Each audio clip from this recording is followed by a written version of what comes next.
Sea Grant, along with the support of the University of Rhode Island's Coastal Institute and the College of Environment and Life Sciences, started this series as a way to not only highlight state and regional research that impacts Rhode Island's coastal marine resources and communities, but also to engage researchers across institutions, resource management professionals, and interested stakeholders with the hope that we can further conversations and build future partnerships and collaborations on these important topics. Having said that, for this lecture as well, it's supported by the Rhode Island Shoreline Special Area Management Plan, or the Beach SAMP, which is a statewide effort to plan for and adapt for coastal erosion, sea level rise, and storm-related flooding. There is actually on April 3rd is a stakeholder meeting on adaptation techniques, and if any of you are interested in those efforts or that event, I would recommend contacting Michelle Carnevale, who is right here in the front. Everyone can see her. She can provide more information on that. The Coastal State Series also has future events in March and in April. You can see some of the information on those events at your tables. And if you would like more details on those events, please find me afterwards. Just for today's presentation, we do encourage discussion, but we just ask that you hold all of your questions until after today's presentation. And just in case, for those of you who are not familiar with this building, bathrooms are out this door and to the right down the hall. And with that said, I would now like to welcome Dennis Nixon, who is the director of Rhode Island Sea Grant, and will introduce today's speaker. Thanks, Meredith. It's a pleasure to see so many people in the room. This is a great series in which Sea Grant and CELS get together and bring some of their most outstanding Sea Grant supported research to a broad audience that deals from stakeholders to students, and it's great to see the mix here. Dr. Johnston is a professor of economics and the director of the George Perkins March Institute at Clark University, which seeks to better understand the human relationship with nature. His research interests include the valuation of non-market resources and ecosystem services, ocean and coastal ecosystem management, fisheries economics, and land preservation. Proud to say that Dr. Johnston received his PhD from URI's Department of Environmental and Natural Resource Economics in 1996. When I first moved to the URI Associate Dean's office in CELS, Rob was a well-known fixture in the department because he had been so successful in gaining grants as a PhD student. He was self-employed. He wasn't a postdoc. He was his own postdoc, and he was the most valued professor we could nab for a spare course in marine affairs at the time. And my biggest disappointment after my first year at URI was that I couldn't keep him at URI because UConn made him a better offer, and he took off down the highway. But we have very fond memories in marine affairs of the great job he did for our students for those years. He is currently on the U.S. EPA Chartered Science Advisory Board, the Board of Directors for the Marine Resource Economics Foundation, as well as the advisory boards of both Connecticut and New York Sea Grant College programs. Dr. Johnston's discussion today is based upon ongoing projects supported by the Northeast Sea Grant Consortium and the National Estuarine Research Reserve Science Collaborative. These projects evaluate the economic trade-offs of coastal management in light of climate change and some of the challenges New England communities face with waterfront development and the protection of coastal ecosystem services. Let's welcome Dr. Johnston. All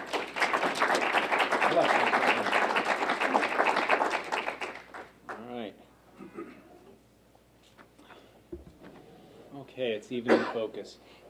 So it's fantastic to be back and to see certain things that have changed and other things that haven't. Back when I was at URI, we were over in Lippett Hall. And I can remember fondly chasing squirrels around when they would get in through the ceiling and whatever. I don't even know what's up there now, but anyway. So what I'm going to be talking about today are 3 projects that are in various stages of completion.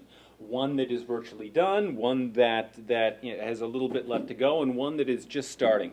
And kind of in keeping with part of the theme of this talk, which is about coordination between projects, coordination between different disciplines, and coordination with policymakers. There's an awful lot of people that are involved in these projects, right? So, and these involve, natural scientists, ecologists from the Wells National Estuarine Research Reserve up in York County, Maine, Adam Welchel from the Nature Conservancy, Peter Wiley from NOAA down in Silver Spring, just a whole slew of people, including some grad students of mine up at Clark. So anyway, on we go. All right, so nothing surprising here, right? New England coastal land is focus of a lot of complex management challenges. Right now, a lot of the emphasis on those challenges in coastal adaptation, reacting to what do you do about coastal storms and flooding. But you can't really think about hazard adaptation in a box, right? I mean, the hazard adaptation, what do you do about coastal flooding, storms, what have you, you can't really think about it in isolation from all the other management trade-offs we're thinking about, right? So as an economist, I typically think about these things in terms of trade-offs. What are you going to give up and what are you going to get? Right, and so some of the key trade-offs that we see are things having to do with coastal development regulation. Right? What are you going to do about all the houses that are on the coast? How strictly are you going to regulate those activities? Right? Ecosystems and ecosystem services, ranging from things like beaches that people use for recreation to wetlands that provide any number of ecosystem services, water filtration and habitat services. How uncertain climate change and storms affect these things, whether you're talking about washing away a beach, maybe building a seawall to protect homes, all those sorts of things. And along with those, we have property rights and equity concerns, right? I mean, a lot of times as economists, we tend to think about things in terms of values and trade-offs, and it's easy to forget that there are a lot of institutional concerns, legal concerns, equity concerns, right, that go along with those economics concerns. For example, some people, may not want you to increase setback requirements from riparian land, because they value the ability to, say, cut down trees and provide themselves with a water view. And then obviously we have direct costs to states and communities, right? I mean, when you're talking about things like adaptation, restoring coastal habitats, that's not free, right? So it's immensely expensive to do things like raise roads and build seawalls. And so a lot of these come down to what are the residents of these communities willing to pay to protect themselves and protect the resources they care about. And so as an economist, what it all comes down to is what I'm trying to figure out are what are the social gains and losses. And when I talk about, and this both includes things in markets and things that we don't measure in markets.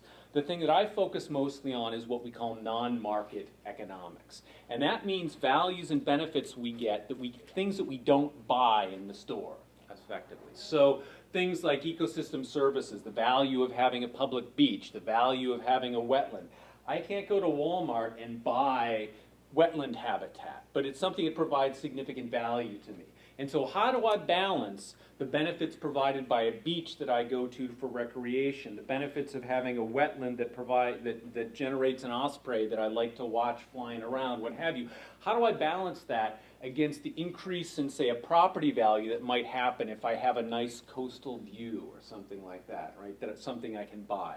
So those are the things that we kind of obsess about, is how you figure out what the real trade-offs are, what the real economic trade-offs are, given that only some of those things show up in markets. When most people think about economics, they tend to think about jobs and income and dollars floating around local economy. I don't tend to think about that as much. I tend to think about the benefits that are a little less obvious but nonetheless real. Okay, so when you're thinking about these sorts of trade-offs, you really, immediately you smack right into the need to work with natural sciences, with biophysical scientists, right? So if you're talking about what you do about shoreline change or protecting a community from coastal storms and flooding, well, immediately you have to, all the economic benefits and costs are flowing from changes in the ecosystem itself. So you can't really talk about the economics until you talk about the social science and talk about the biophysical sciences to begin with. So all the projects I'm going to be talking about involve some pairing of biophysical or natural sciences with social sciences and economics. Right? And and I'm going to generalize here, but too often what we see is projects that are really strong in one of these areas, but lousy in the other. Right, weak in the other. So for example, you'll see analyses that are just spectacularly good on the ecological or biophysical side, and then they'll paste on a little bit of economics wallpaper on the side, and then they'll say, okay, we're talking about ecosystem services. And economists are equally guilty of that, where we'll take these spectacularly good economic models and we'll use this kind of cartoon ecology along with it. And again, if you're missing one of the legs of the stool, it's not going to stand so firmly. Part of the problem, though, is that unless you really look under the hood and see what's going on in these analyses, sometimes you miss the fact that one piece is a little bit wobbly.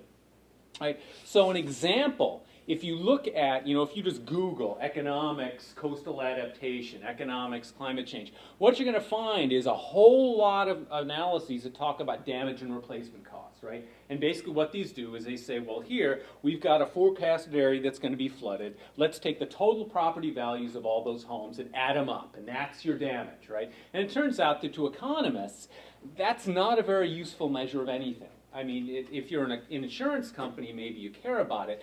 But used alone, those kind of analyses don't really tell you things that are very useful about coastal adaptation, right? They totally ignore human behavior. They totally ignore trade-offs. Basically, they're just kind of, they're making these very broad brush assumptions. And they also entirely ignore anything else that's not reflected in the current value of a home, right? So the value of beaches, the value of ecosystem services, right? All those things just get ignored. Right, so you have to kind of, when you start to see these things, you have to kind of ask what are they talking about and what aren't they talking about. So I'm going to be talking about 3 different projects that look at these trade-offs from different perspectives. Well, they all look at them from an economic perspective, but they're looking at slightly different aspects of the economics of managing the shoreline. Right. And some of these explicitly address climate change and coastal adaptation, and others of them address related things, such as how you restore and preserve riparian land. So these 3 projects, again, I'm going to first be talking about evaluating economic and ecological trade-offs in the management of coastal riparian land. And this is a project that's now at the end of its 4th year. We're working with the Wells National Estuarine Research Reserve up in York County, Maine. It's funded by the NERS, the National Estuarine Research Reserve Science Collaborative. Second, I'm going to be talking about a project funded by the Northeast Sea Grant Consortium, and that looks at quantifying trade-offs and values for Northeast coastal adaptation. And here we're looking at a case study in Waterford and Old Saybrook. And in fact, I was in Waterford just yesterday working on this project. I'm going to be in Old Saybrook on Thursday. And then finally, a brand new project is just barely starting, looking at property value and tax base impacts of coastal vulnerability and adaptation. And so I'll give you a little bit of a foreshadowing of that. So the first project, a multi-year project working with the National Estuarine Research Reserve System. And here we're looking at trade-offs between the benefits of coastal development and the benefits of riparian land preservation. Right? So the basic idea here is that people who live on rivers, a lot of them want to have that nice view of the river, right? Or they want to have a beach. So what do? They cut down all the trees and clear the landscape. Well, obviously that has negative effects on the ecosystem services and other benefits provided by that. So they might not have a nice view, but now their neighbors, instead of having nice trees and birds to look at, just get to see all the trees cut down, right? So there are real trade-offs there. When you cut down those trees, you get more erosion, you get lower quality water, fish habitat declines, on and on and on. And so the question is, how do you evaluate those trade-offs? The area we're looking at is the Maryland, Branch Brook, and Little River watershed. That's our case study area. And so you see that's where it is, and that's a little highlighted area here. So we're looking at South Coastal Maine, right? So you know where Kennebunk is a place that most people have heard of. Well, Kennebunk is basically right here, right? It's the north side of that watershed, right? So again, no surprise to folks in this room, right? But I just put it up for background. Natural riparian buffers, right? Buffers with natural vegetation provide a number of services that benefit people, both directly and indirectly. They filter out pollution from, say, septic systems, runoff, whatever, before it reaches the water. You can prevent the erosion of riverbanks, right? Those nice little tree roots prevent prevent the shore from kind of sloughing into the water. You can prevent flooding by absorbing floodwaters in certain cases, improve habitat for fish, birds, provide natural scenery. So there are a variety of things. This is actually a page from one of the survey booklets that we used that kind of illustrates what these lands do. All right, so these lands provide a lot of natural services. They're also highly coveted for development, right? We want to live right on the shore. We want to see that nice water view. So homes located on riparian areas, the areas that are that ecologists would often say are among the most important to keep naturally vegetated for ecosystem services, that's exactly where people want to live, right? And so we've got that trade-off. And so actions of developers and landowners that they do to provide private benefits, right? A nice home, a big lawn, whatever, these are exactly the opposite of what you'd want to do if you're trying to provide a lot of other ecosystem services, right? That provide public benefits, right? So for example, if I build a nice home and cut down all the trees so I can see the river, that benefits me from a private perspective, but I may harm a number of things like water quality, recreational fish abundance, natural scenery that provide public benefits to other people who live in the town, right? So it's kind of a public versus private thing. Okay, so if you look at, it turns out that, that riparian land in this area is actually in not bad shape compared to other areas, say down in towards southern Rhode Island. But there's more and more development and land clearing each year, and that's affecting more of this riparian land. And as a result, there's a concern that things like water quality, fish abundance are going to suffer. All right? And because of this, there's a movement among some folks for greater restrictions on clearing and development on this land, right? They want to, so for example, if you talk to planners, they're going to say, well, we want to increase the development setback, right? That you have to move further away from rivers before you can say clear or build a shed or whatever. Other people, however, they don't. This is Maine, right? Stay off my land.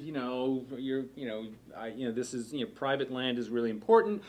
And so not only is there an economic issue here, but there's kind of an ethical, philosophical issue about the role of government.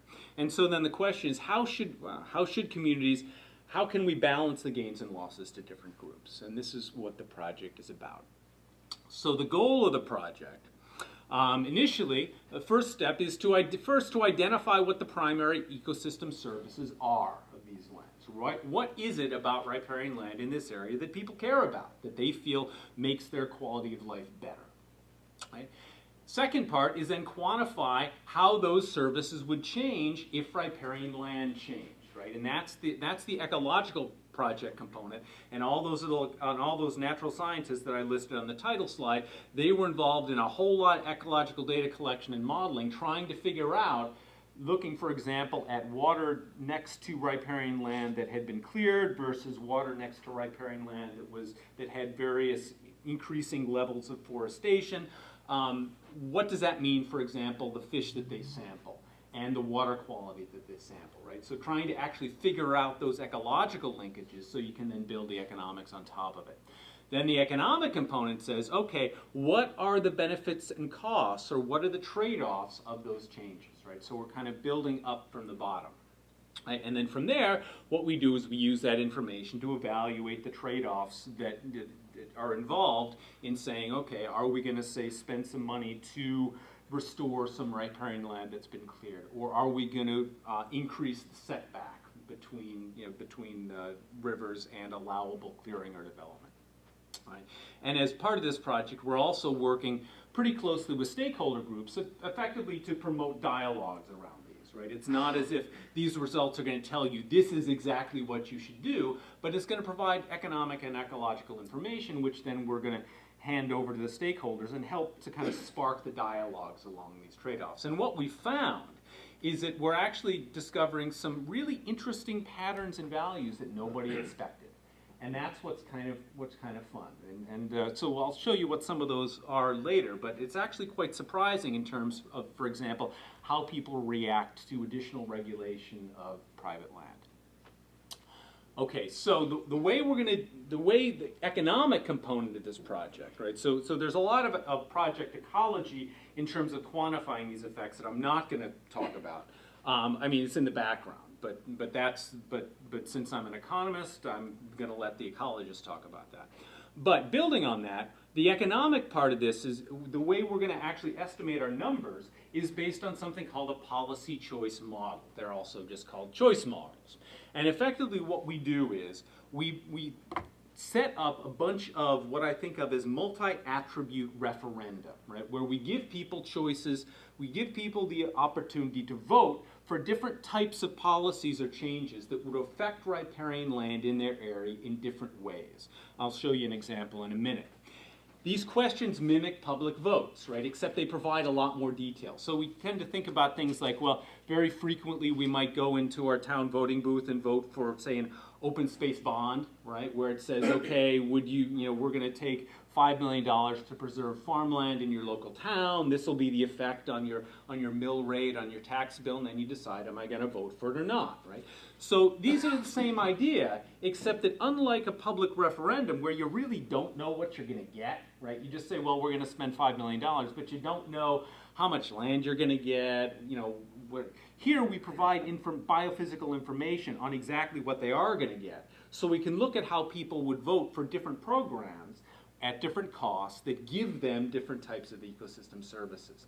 And by looking at how they vote for or against different types of policies with different types of benefits and costs, we can evaluate the trade-offs that people are willing to make, and that's what we're after. Okay, so in a little more detail, what we're after is, so we know what the biophysically possible trade-offs are, because that's what the ecologists are telling us, right? So they can tell us, well, if you change riparian land in this way, say if you clear a bunch of riparian land, or if you restore it, they can tell you what the range of possible ecological effects on other things that people care about might be, right? They're not going to be able to predict the future perfectly, but they can say, based on our models, this is what we think is going to happen to recreational fish abundance. And this is what we think is going to happen to water quality based on the best data we have. So that gives you the biophysical trade-offs, right? So you might say, okay, if we increase the setback by this amount, this is what we would expect to happen to the amount of forestation on this land. So you can track through the trade-offs that happen biophysically. That doesn't tell you what trade-offs are going to be most supported or most highly valued by the people who live there, right? All the other things would be, say, cost, right? I mean, so say you can get a certain change in riparian land, but it's going to cost you an additional $100 a year on your tax bill, right? So they can tell you what's possible, right? That's the realm of biophysical science, but it can't tell you whether that's good, right? I mean, is that something that residents would be willing to support or not? That's where economics comes in. Right, so we're trying to figure out the optimal trade-offs, the trade-offs that maximize the value to the people who live there from the ones that are possible on the biophysical side. And it turns out, just as, because we're talking about kind of hypothetical choices in these choice models, people are kind of voting for things, but it's hypothetical, right? I mean, if they vote for something, it's not an official referendum. So one of the questions people always ask is, well, are these real choices, right? It's just a survey. Do these mean anything? And it turns out that we've done a variety of tests on this, both myself and other economists. And it turns out that if you do these surveys well, for example, in Scituate, Rhode Island in the early 2000s, we did one of these choice models for a water supply project in the village of North Scituate. And we drew the material like we always do from official information, from real information that the engineers and the scientists on the water board provided to us. We did our analysis, told them what the vote would be, and then turns out that, fortunate for us, 6 months later, they went and actually had the vote, right, with exactly the same information we provided, and we nailed it. I mean, we were within 1 percentage point of predicting the vote that happened, right? So basically, and this has been borne out in other studies. And so the idea is that if you do these things well, you can actually predict exactly how people are going to choose if they were to face similar types of choices in a binding referendum, okay? So I said, if you do these surveys right, well, that's a big issue, right? These surveys typically take years to develop, just because it's difficult.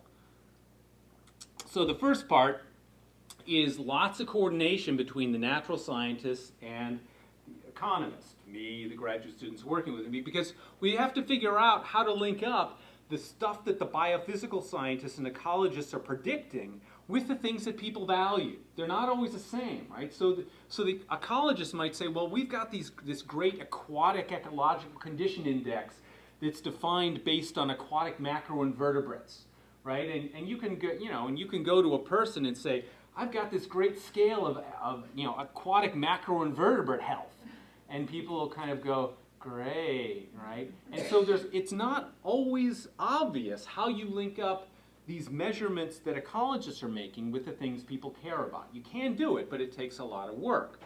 Right? You also have to figure out, in some cases, these are things that people do value. In other cases, ecologists might be measuring things that just have no discernible effect on people's well-being or welfare, right? And in which case, so it's an issue of figuring out what the major things are that people value, given that you can't measure everything, and then linking them to things that you can actually measure on the ecological side, right? And it turns out that's pretty difficult to do, right? So a lot of collaboration with stakeholders and policymakers to understand the context, right? What are the contexts in which these decisions are being made?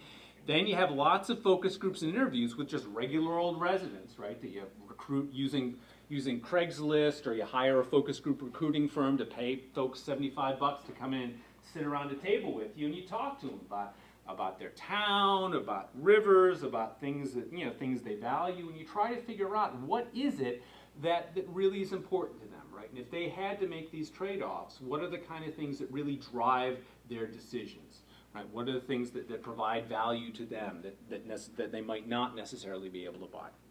Right, so we use that to develop the framework that says, okay, here's how we link changes in nature to things we can measure, to things we can value. That's what we're after. It's that linkage. Right? And then, so based on that, we then develop these choice models, right? Where we say, okay, now we're going to give people choices to vote for or against these policies that would change these things, right? Then what you do is you go back in and you test and you pre-test and you revise these survey instruments. And it turns out that in almost every case, I've been working on these kind of surveys for about 25 years now. And usually, by the time you're done with the survey, there's not a single word that's left over from the first draft. Right? Everything's been changed. Right? I mean, it's really ridiculous. So so based on that, I mean, whenever somebody sits there, whenever I see a survey instrument that, not just an economic, but any survey instrument, where someone just says, oh yeah, I wrote it on my computer and sent it out, but it wasn't tested, immediately, I get a little bit squirrely feeling, just because, even questions that I look at, and I'm like, I've been doing this for a lot of years, I think, oh yeah, it's going to be perfectly clear, right? You take it in front of a group of just regular people, and they have no idea, right? So here's my little stupid story. I was working with US EPA using a survey like this to evaluate the benefits of technology on cooling water intake structures, right? What power plants use to cool down their machinery, so they take in water from estuaries, run it through the heat exchangers, right? So that kind of cooling water. So we had this great, very detailed survey about the effects of cooling water on estuaries and everything. One woman got to the end in a focus group, took the whole survey, and then asked why it was that we were putting refrigerators in the water to cool it down. Right? She thought the cooling water was these big machineries we were dumping in Narragansett Bay to make the water colder, right? Anyway, so people can get things pretty wrong. Anyway, so this is what these are some, not all the pages, but some of the pages from the ultimate survey that resulted, right? So we talk about land and water in southern Maine, what some of the big trade-offs are. We talk about what natural riparian land looks like and what cleared land looks like. Right? So we show them the area that's affected. You can't see this very well, but those little dark lines, those are rivers surrounded by, and that the brown areas surrounding them are the key areas of riparian land. And the ecologists told us that within that area, the area that ecologists care about most was within about 300 feet of rivers and streams, right? And so that's the area that we focused on, right? And so we show people exactly where that land is. Right? In another version of the survey, we actually show them where their house is on that map, which is a whole other thing. right? We provide a little diagram that we designed to help people understand what riparian land is and what it does, right? Because people know what they value, right? I may know that I really like to look out my window and see birds, but I might not understand how that bird is related to a wetland, right? I may know that I like to go fishing and I like to catch brown trout, but I may have no idea that the abundance of brown trout is related to whether there are trees on the bank of the river. Right? So those are the kind of things that we have to get people to understand so that they can make informed trade-offs. What we're after here are the trade-offs that people would make once they understand what these relationships are. Right? So there has to be a little bit of kind of an educational process in these surveys, because otherwise you're not going to get informed responses. And what we want is informed responses. We show people what it looks like. In this case, it's a nice little, overhead image of what different levels of land cover look like, right? So this is an area that's 25% covered with natural trees. Here's an area that's 100%, and that's where the river is, right? So we try to give them all sorts of information to understand. For example, when we're talking about natural riparian land, the percentage of land that's natural, what do we really mean? What's that look like? Right? And so then what we do is we provide a set of attributes. And these are those things that link what people care about to what we can measure. Right? So for example, natural riparian land. This is, in simple terms, the amount of riparian land covered by natural vegetation. We tell them where we start, right? With no action, 85% of the riparian land in the area, 4,000 acres, will remain in natural condition in 5 to 10 years. Right? And earlier in the survey, we've told them what the condition, how many of those acres are forested now. It turns out 4,300 acres are forested now. Right? We also provide, people told us that they really care just about the overall health of the river. Right? They like to go there and see that it's in good shape. And so the question is, well, how do you measure that? Right? Well, it turns out that the ecologists had developed this nice little aquatic biotic index, right, that characterizes just how natural the ecosystem is. And so we describe exactly what that is. We have a recreational fish attribute that basically is linked to sampling of brown trout, right? And this is an index that says, well, gee, how good is recreational fishing in these areas, right? And so again, these are all things. You might ask, well, why did we select those things? Well, we selected those things based on focus groups where people were telling us what they really cared about most. And then what we did was we said, okay, these are what things people care about. How can we measure that in a way that links to things that biophysical scientists can measure? So then what we do is we put these into what we call a choice modeling matrix. And so the way these things work is, here you have, and again, it's kind of hard to see, but this first column is the status quo. This is what happens if no other changes are made. If we just continue right along, town does nothing, right? And so we tell them these percentages, these are all defined as percentages of the ecological reference condition, or the best possible you could get in that watershed, right? So for example, this safe swimming attribute, this is the percentage of tests of local beaches that show the water safe for swimming, right? And right now, 85% of those tests, when they're taken, show that the water passes safe swimming requirements that are established by the state. Right? And so actually it's not what it is now, but that's what is predicted to occur in 5 to 10 years with no changes. Right? Currently it's about 88%. Right? And so here are two options, option A and option B. And it turns out there are lots and lots of these options, right? By mixing and matching different outcomes in ecologically feasible ways, you can say, well, here's one option that would change the status quo, right? You're going to get a little more riparian natural land cover. River ecology is actually going to go up by quite a bit. You're going to get more recreational fishing. You can go all the way down. This is the development setback, right? So in order to get that, you have to require a larger development setback, right? And this is what it's going to cost.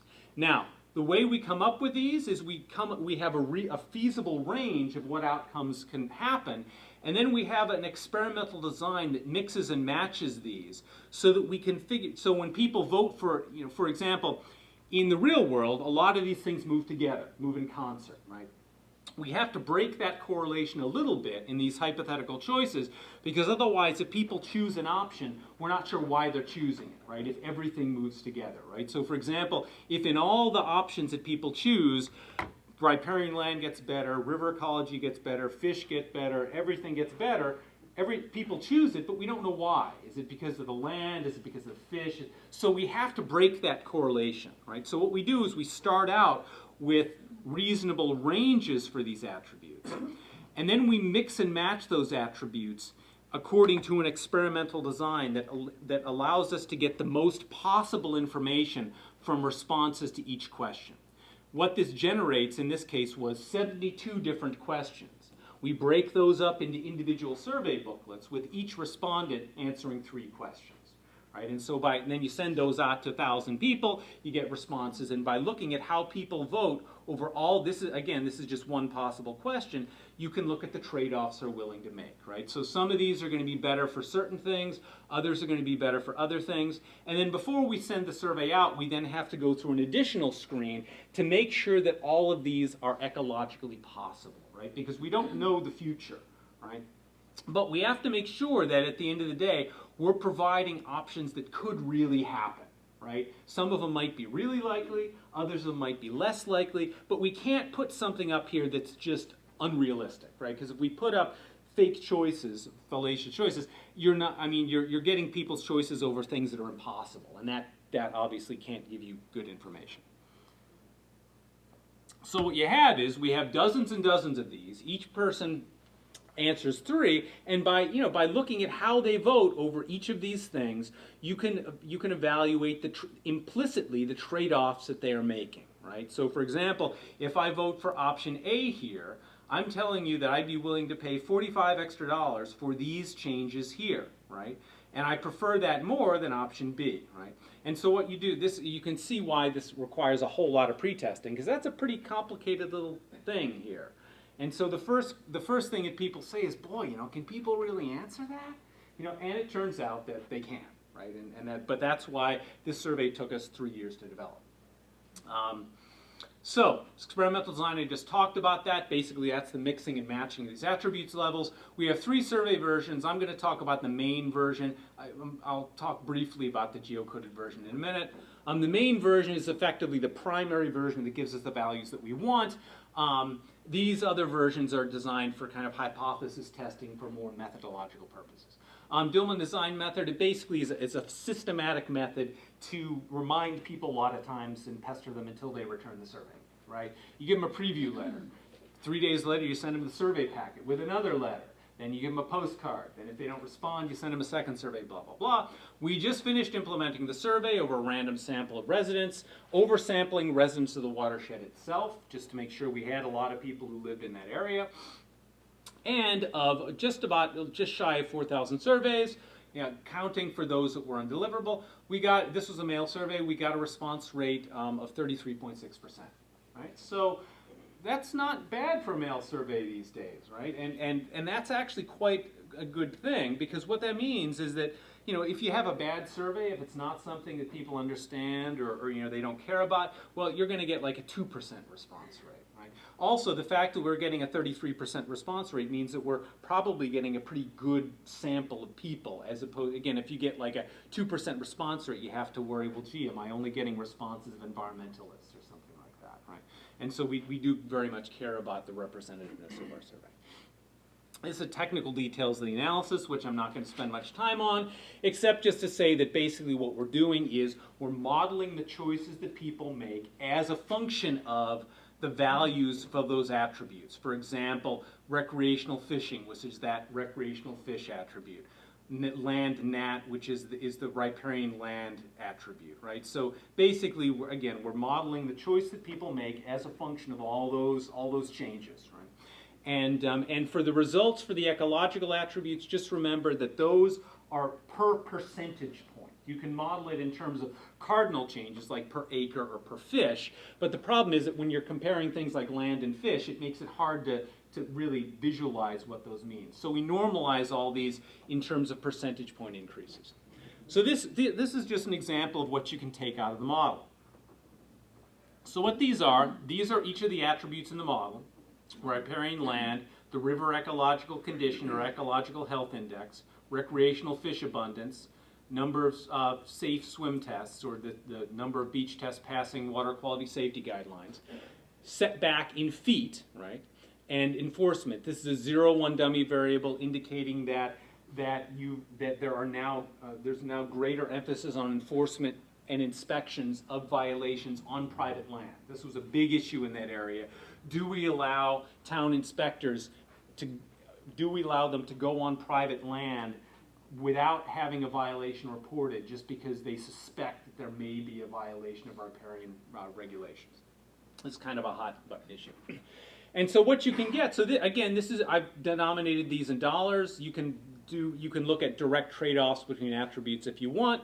And basically what this is, right, because I'm an economist, I like to think about things in dollars, is this is value or willingness to pay additional taxes and fees per household, per year, per unit, right? So what this says, for example, is that for each percentage point gain in riparian land covered by natural vegetation, right, on average, households' choices imply that they're willing to pay about $1.49 for that per percentage point, right? This is per percentage point gain in river ecological condition. And these stars are just statistical significance. It says that all these are statistically significant at between the 10% and the 1% level with 3 stars, right?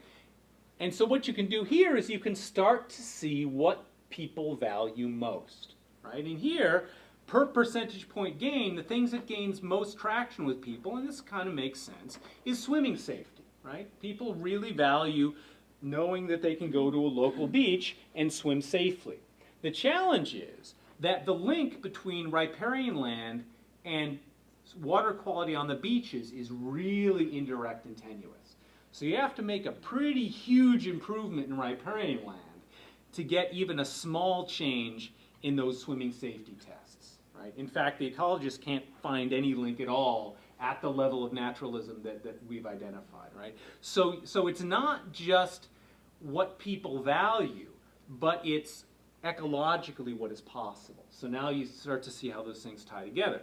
Interestingly here, this is a big surprise, right, to a lot of people, in that this says that people actually value greater setbacks positively. The average resident of this area is willing to pay more to have setbacks increase, right, which is exactly opposite what the policymakers were assuming, right? And the way I interpret that is the people who were showing up at the town meetings and griping and carping about zoning changes and riparian land, who do you think they are? The owners, right? The people who live right along those rivers, right? And so obviously a lot of them probably don't want, you know, the people who show up are the ones who don't want those setbacks increased. But if you look at the average value of people who live in this area, it turns out that they actually do value increased setbacks on riparian land, right? And so that's kind of, it's one of those things that shows that things aren't always what people assume. And that's one of the things that can be really valuable about these things, because they show you things that aren't immediately obvious, and sometimes that directly counter expectations, right? So we already talked about what these are, so we'll move forward. This is just kind of showing how these link up to ecological models. So this is actually just an ecological linear relationship showing the relationship between forest canopy on riparian land and fish biomass, right? So the only reason I put that up there is that this is what you would then link. So you wanted to predict the effect, the value of a change in riparian land. Well, first you'd figure out the value of the riparian land. Then you could use this to figure out the attendant changes in recreational fish abundance, which we then have a value for. So that just kind of gives you an idea of how you'd use that. Right? And some of these results are surprising. We already talked about that. Okay, another thing you can do with this is you can actually predict what percentage of residents would vote for different types of plans. Right? So even if you don't care about the economic values, maybe you just want to know what kind of programs people would support or not. So here's a hypothetical choice, right? So here we have the current situation, no change, we don't do anything. Say you've got 2 options, right? This is option A, this is option B, right? So you see these are the changes you'd predict, right? And you might want to know, well, if these were the options, which one of these would residents support most highly? And turns out the model tells you exactly which one. It tells us that about 48%, if given a choice between those 3, 48% of voters would vote for this option. Which turns out it's not the most expensive option, not the cheapest, right? But again, figuring it, this isn't immediately obvious, right? That's the kind of thing that can be useful for people trying to figure out, well, based on the trade-offs, what is it that people are going to support most highly? And then you might say, okay, but how would this vote change if these were actually more expensive, right? And so now we're going to look at this, everything the same, except now we're going to increase the costs. And now it turns out, so now imagine that both these cost $100 per year instead of $25 and $45.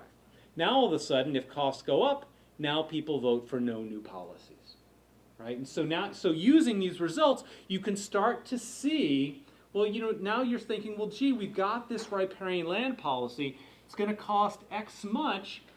Are people going to support this? And so you can use these results to start to predict that and to start to figure out what combination of costs and outputs are going to maximize people's support for what you're doing as a town. Right? Next steps, what we're doing here, I just kind of highlight this. Some people got a map that just showed here's where riparian land is. But another nifty thing we're doing is we're thinking, well, do people know exactly where they are on this map? And so one of the things we're doing, and this is my PhD student, some of these people actually got a little dot on their map that show exactly, or within a quarter mile, where their house is. Right? So we generated, how many of them? About 1,200 individual surveys. So everybody who got a survey got an individualized survey booklet with an individual little GIS map that said this is where you live. Right? And what we're interested in is whether that additional information on where their home is relative to this riparian land, whether that makes a difference. Right? And it turns out that we think it actually may be making a difference. We're just starting to analyze this data now. So you can start to look at some interesting patterns. You can also look at how values differ between different groups of people, all sorts of things. Okay, so moving quickly. You can use same sorts of approaches to evaluate trade-offs with coastal adaptation directly, right? So we were talking about riparian land not flooding directly. Why didn't we talk about flooding in wells? Well, it turns out that at the level of riparian land changes we were looking at, it really wasn't going to affect flooding on any broad scale, right? I mean, in concept it could, but in wells it really wasn't an issue for the areas we were looking at and for the types of changes. But in many cases, coastal adaptations, storms and floods are a critically important issue. All right? And so here I'm going to talk about a project supported by the Northeast Regional Sea Grant Consortium that uses similar approaches to look at trade-offs in what you do to address the risks of coastal storms and flooding. All right? So instead of looking at riparian land trade-offs, now we're going to look at trade-offs in terms of how communities choose to adapt to risks of flooding. For example, do you build more seawalls? Do you pull back homes to allow for soft defenses, right? Increasing wetlands and beaches and things like that. And what we're trying to do is to quantify the economic benefits and trade-offs realized by communities under alternative adaptation scenarios. And this is all grounded in the Coastal Resilience Platform that was developed by the Nature Conservancy with a whole lot of different partners that actually lays out different scenarios of coastal flooding into the future. Right? So we're grounding all these in predictions of different kinds of floods and changes in ecosystem services under different scenarios of sea level rise and actions that communities might take. And I'm going to be talking about results that we have for Waterford and Old Saybrook. These are our two case study communities. Right? This is all stuff you already know, right? Obviously, Northeast coastal communities facing increasing threats from coastal storms and flooding, and a lot of folks don't know what to do, right? So if you look at Old Saybrook, I don't know how many of you are familiar with it, very tightly packed development on the coast, and a lot of these homes are old, grandfathered-in homes, little small homes. You're not talking about McMansions, and they're just lined up right along the coast.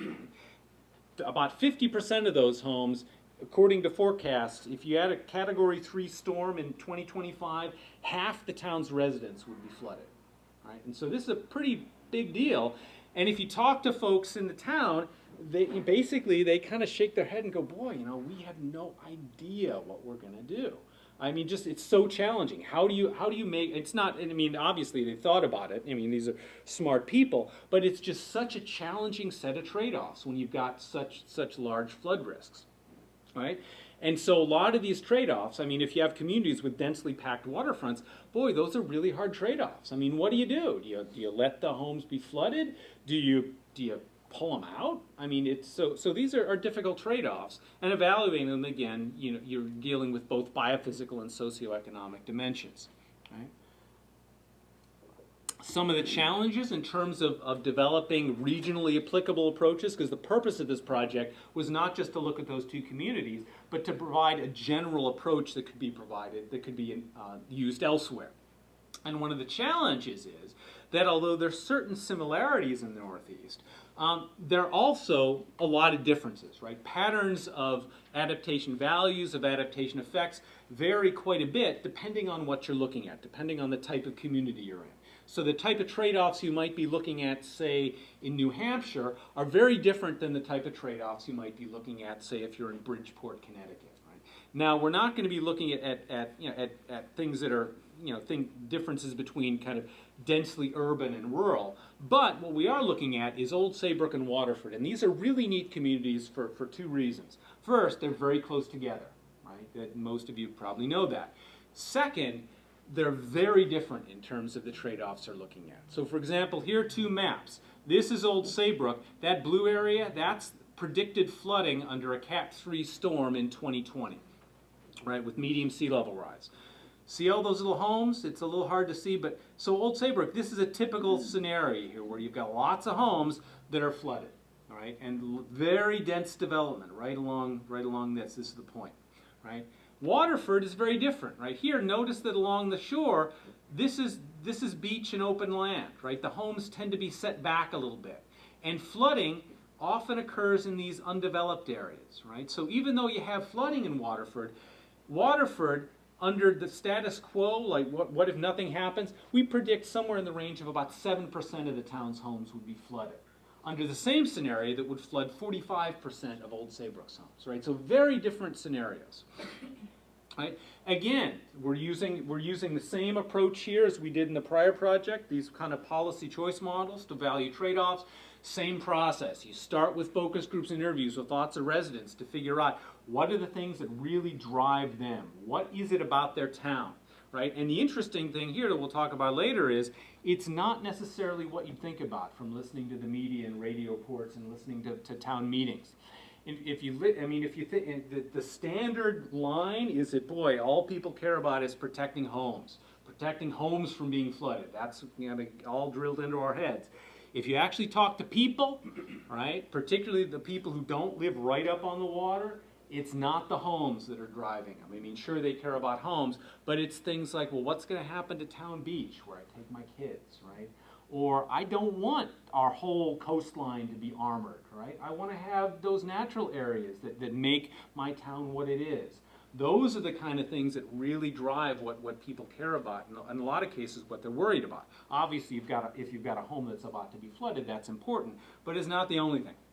And so we have our biophysical data underlying the Nature Conservancy's Coastal Resilience Tool, and this provides the underlying data that allows us to characterize these scenarios. Biophysically, what would be predicted to happen under different future scenarios? All right? And again, we use these choice models to evaluate what would be most highly valued from the scenarios that are possible.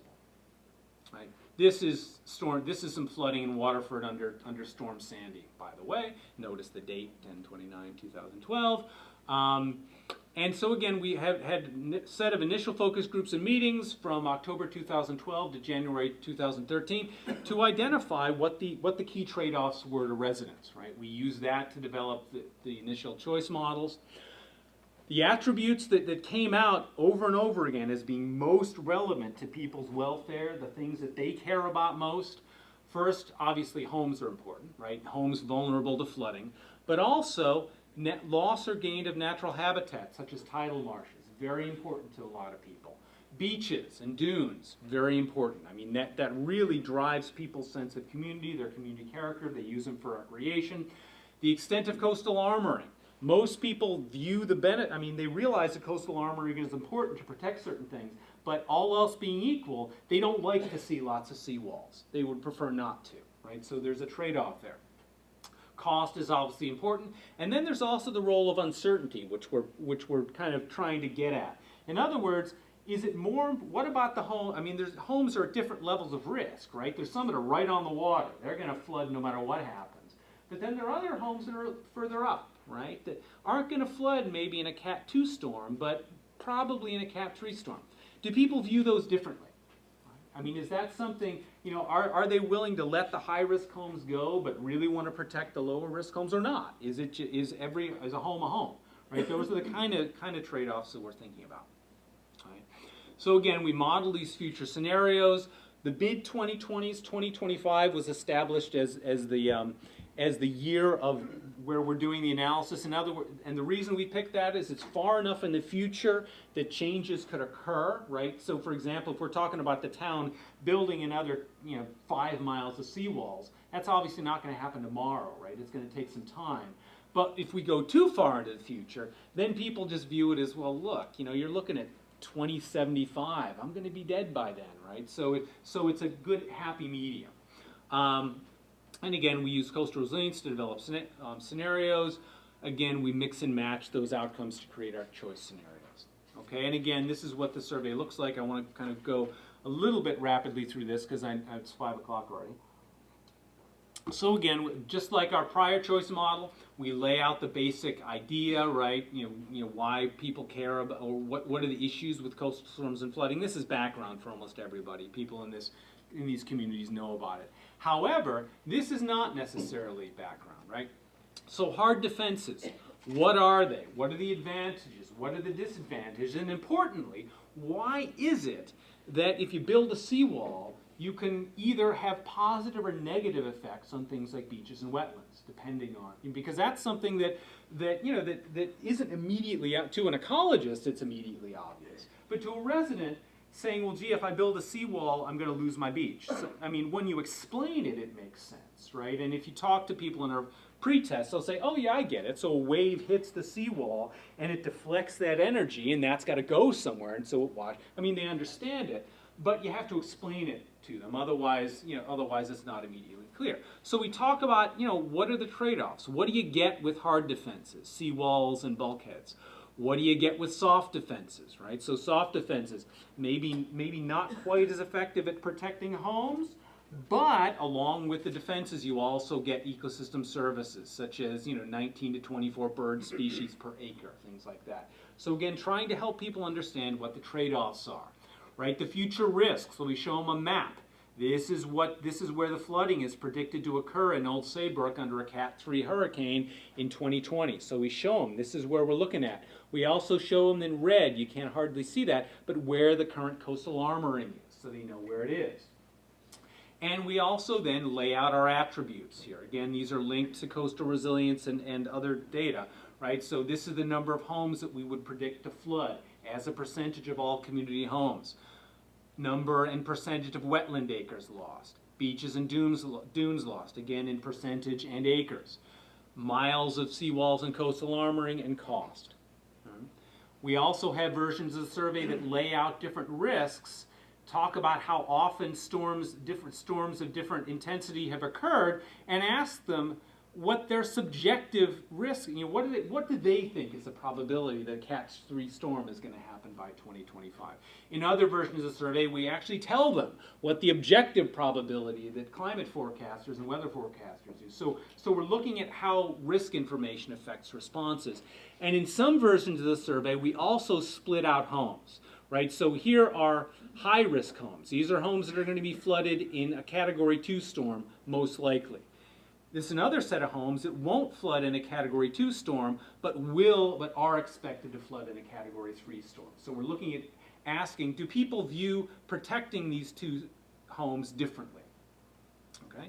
And so again, here we have 2 example questions for Old Saybrook. Same basic idea. These percentages, we present things in percentage form, but also in cardinal numbers. So here, this is 45%, right, which is equivalent to 2,814 homes in Old Saybrook. So it turns out that that's really important, providing information not only in relative terms, so they can say, oh, that's 45%, nearly half of the homes in town, but also telling them, well, that's almost 3,000 homes. both of those are important to people, right? Because if you just say 12% of wetlands, well, some people may say, yeah, but how much is that?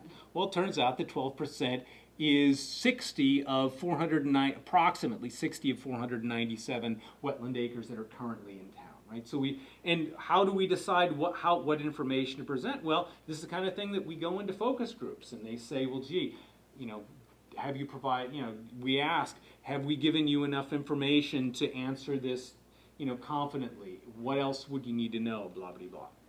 Right? So, we've now finished pre-testing with residents. That went on for about a year. And we just finished our second round of focus groups. We just completed that. And we're now, in fact, this week, starting the process of going into town policymakers and planners, showing them the survey we've developed and getting further feedback. Again, both from the resident side, which we did in focus groups, but now from the expert and policymaker side, to make sure that everything we're laying out here jibes with, for example, what they're showing in their hazard mitigation plans. And the survey design, ideally we're going to have that completed by the end of March, and we're going to implement the survey towards the end of spring, early summer. Some preliminary findings, again, not too many slides left. These are, where do they come from? Well, they come from our focus groups, but also, as part of our focus groups, we actually had people answer draft versions of the survey and then talk about it with us, right? These focus groups are typically about 2 hours long, about 10 people. And so we have some draft answers, not enough to calculate numbers, but enough that some of these values are starting to emerge in a qualitative sense. And so what are we finding? Well, first, respondents get the trade-offs, right? I mean, they really do. They've thought about these things, and despite the common perception, or maybe common perception, that people just don't understand these trade-offs, actually there's a fairly high degree of sophistication in how people understand it. They don't understand it in ecological terms, right? I mean, so if you talk about marsh transgression, they'll look at you with blank eyes. But if you say, well, when the water comes in, if given enough time, those marshes are going to move back, to accommodate it, unless they're blocked by a road or a seawall. All of a sudden they'll be like, oh, okay, yeah, I understand that, right? So it's a matter of putting things in common language that they kind of get anyway. Right? Obviously, there's a lot of heterogeneity in values related to where people live. Big thing, Waterford and Old Saybrook, north or south of 95, Route 95, right? Big difference, right? But overall, compared to common perceptions, residents have much lower values for protecting coastal homes than people assume, and much higher values for habitat protection, right? In fact, there are a lot of residents, particularly those who don't live right on the coast, folks who are in higher areas, north of 95, whatever, who basically say, look, protecting coastal homes is not important to me. What I care about is I've been taking my kids to that beach ever since they were little, and I want to make sure that Town Beach is still there, right? When I'm old or whatever, and that's what's driving their responses, right? And that's kind of interesting compared to the standard line that it's only about homes, right? We're willing to make big trade-offs to protect those homes. And there also is an openness among a lot of people. I mean, a lot of times people think coastal retreat is like a bad word, right? Oh, we can't broach that, it's too sensitive. Well, a lot of people that we've talked to and that have been answering these surveys have kind of said, yeah, I mean, we don't really have a choice in the matter. Right? And so there's a greater openness to that than you would typically assume based on kind of what you see in the media and talking to policymakers. And we'll see how many of these get borne out when we actually have numbers. But the results are kind of compelling so far. And also, I mean, people have a pretty nuanced view of armoring, of seawalls, right? They recognize that there's a need for it, but at the end of the day, they prefer not to have it. Right? So if they can get protection using soft defenses, they're willing to give up maybe a few more homes being flooded, and if it means that they're going to protect it using wetlands and open area instead of just putting a bunch of seawalls and using kind of gray engineering. Right? So we've already talked about that. Oh, the main thing about coastal retreat, one thing we found, and this is not something we're directly addressing, is it that people are, well, not happy, but they accept coastal retreat, but they don't want to be paying off people who own homes right in the water, right? I mean, so maybe obvious, maybe not obvious, but that comes through pretty strongly, right? You know, the standard perception is, well, they bought their home there, it's their business. And so again, what we see is the values of typical residents differ markedly from the vocal minority, right? And the other interesting thing is, if you look at people who and this is kind of interesting, people who live right on the water, right? The people whose homes are at high risk of flooding. Interestingly, when they're talking about the things that are really getting them riled up and that they worry about, it's not the risk of flooding. Right? What do you think it is? That they won't be able to rebuild. That's one of them, right? That's one of them. But even that's not the thing that people have been talking about most. Any guesses? Property value. Yeah, insurance. Flood insurance rates, right? That's what, in fact, I had people come to the focus group just because they wanted to talk about flood insurance rates. And it's really interesting. It's not that their home might be wiped out, it's that their flood insurance rates are going up because FEMA has redrawn the flood zone maps and because the federal government is talking about no longer subsidizing flood insurance. So it's kind of interesting. And so again, a lot of these results are a little bit surprising. We're going to be, I already talked about that. And finally, last slide, or second to last slide, a brand new project. There's one slide on it. So thus far, I've been talking just about choice models, right? Looking at trade-offs that residents are willing to make and what that reveals about values and preferences. But that's not the only way you can look at these trade-offs, right? You can also look at actual things that people do, like buying homes. And so a new Sea Grant project that was just funded is going to be starting, you know, within weeks, is looking at combining coastal hazards data and adaptation data with property value matching models to look at the effect of different kinds of vulnerability and adaptations on property values of local homes. And the motivation is that, again, this is one of those areas where there's a lot of claims being made. Right? So a lot of towns will say, we're going to, we'll consider, say, an ordinance that would say if your home is more than 50% damaged, you can't rebuild, right? And immediately, what do you think the response is, right? Oh, you're going to kill property values, tax base is going to go through the floor, you're going to kill the town, blah, blah, blah. Well, turns out there's no evidence to support that, right? No evidence against it, but there's no evidence to support it either. So that's one of the things we're looking at, right? Do these adaptation regulations affect property values in the way people are arguing? Also, do property values, I mean, ideally what we'd want is when a homeowner, say, puts in a private adaptation, like adds more freeboard, right, maybe puts a house on stilts, ideally protecting that home should be reflected in a higher property value because it's less likely to be flooded out. So the market has a corrective mechanism. The question is that corrective mechanism working, or is it being offset by flood insurance? So homeowners are saying, look, I don't care, I'm going to be protected by flood insurance.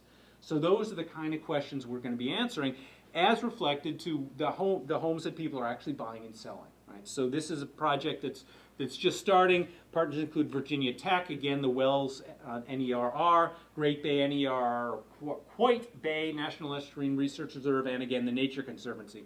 And so that's interesting. And we also, interestingly, in these surveys that we're doing in Connecticut, we have some questions in there asking people their perceptions about the effect of flood risk on their property values. And so one of the neat things is we'll be able to cross-reference people's expectations as to what's happening to what we actually are able to measure. And we're doing this over 4 states. We've got a huge quick data set which looks at millions of property transactions over the last 25 years. Right? So we've got a really rich data set to work with. So I'm really excited about that. And so again, that's over the next 2 years. Final slide. Upshot, right? So a lot of times, right, I mean, we're making management and adaptation decisions aren't made with a whole lot of good information regarding economic consequences. I mean, we just don't know. And a lot of the information that they do have is based on these kind of partial and sometimes misleading analyses, right?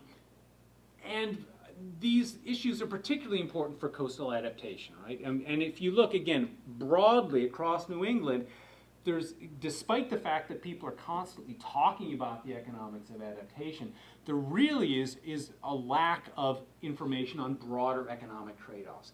Almost everything is, not everything, but 98% of what's there are just these simple models that say, here's the market value of the property that would be flooded, and we assume that all that market value would go away, and that's it. Kind of what I call FEMA models. And the idea of these economic evaluations, whether choice models or property value modeling or any other number of approaches you could use, is to really help communities and states understand the trade-offs, right? What do you gain and what do you lose, and who gains and loses it as a result of the decisions you might make, right? And in choice models, we're trying to predict people's votes. In property value models, we're trying to predict what the market's going to do, right? And again, to provide this information takes a lot of work. It's a lot of work to kind of link natural and social sciences in this way. And people, you who have done it know what I'm talking about. And then the final thing I'll leave you with is just that, again, these are 3 studies at various stages. No one type of analysis can meet all needs, right? I get a lot of people who call me up and say, we want to know the economic value of adaptation, right? As if I can just go to the economic information tree and pick that fruit and say, here it is, it's $1 billion, right? It doesn't work like that, right? There's all sorts of aspects of trade-offs. And what we're doing in these paired studies is to try to illuminate different aspects of trade-offs and values. We can then communicate those to policymakers, so hopefully they can make choices that effectively better reflect the well-being of the residents and the things that again, would make the residents better off over the long run. And that is,